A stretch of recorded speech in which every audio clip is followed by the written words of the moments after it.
Shalom and good day all, this is Tehealing29 back again for another manga haul video, and in this particular manga haul I've got one manga title in relation to the actual haul, and I want to definitely give a big thanks to Netflix because I did check out this series on Netflix, and this manga is also connected to that Netflix series.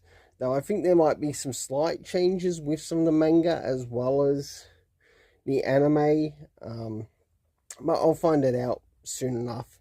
So, as you can see, I've got something on the character of Ultraman. Now, if it's one character that I sort of like in the manga universe, let me say one thing. It's not actually Ultraman. It's the character known as Guyver, or the Bio Booster Guyver armor.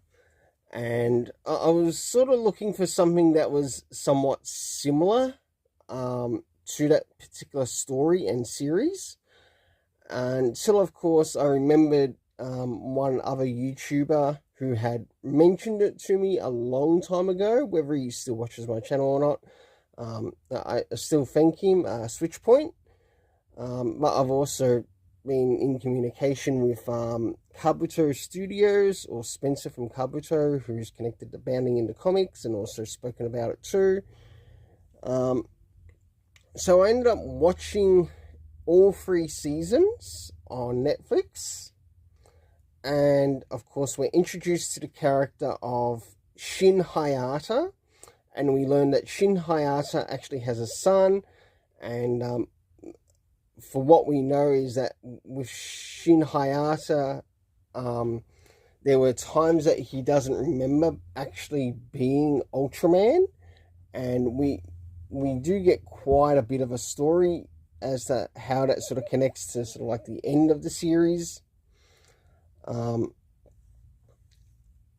So as we start to move a little bit further into the story, mainly in the first chapter of the story, or the first couple of episodes of the story, we end up meeting the character of Shinjiro, which is his son, and we learn that he has somehow gained some of the Ultraman powers. Like,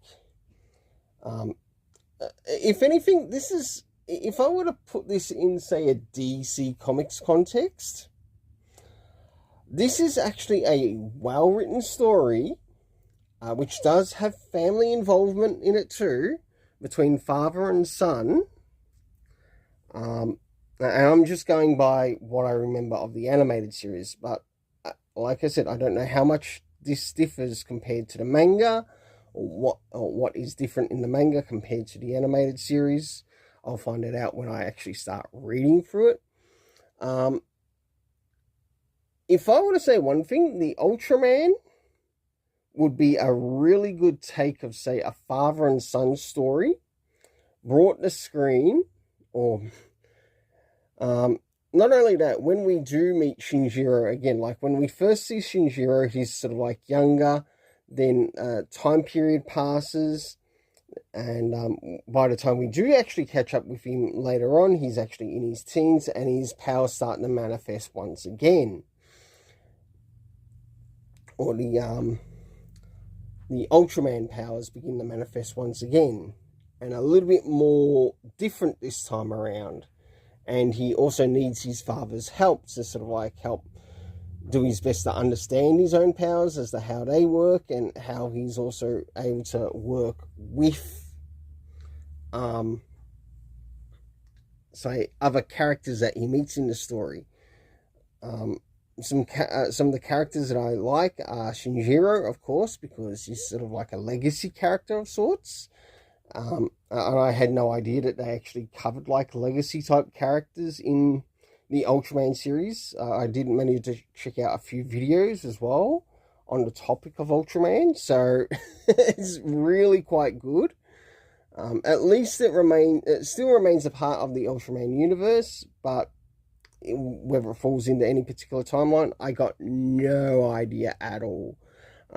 So I'll be learning quite a lot when I read through this Ultraman series. So I've got volume 1 to volume 19 here. Until then, let's keep it colourful and have yourself an awesome day.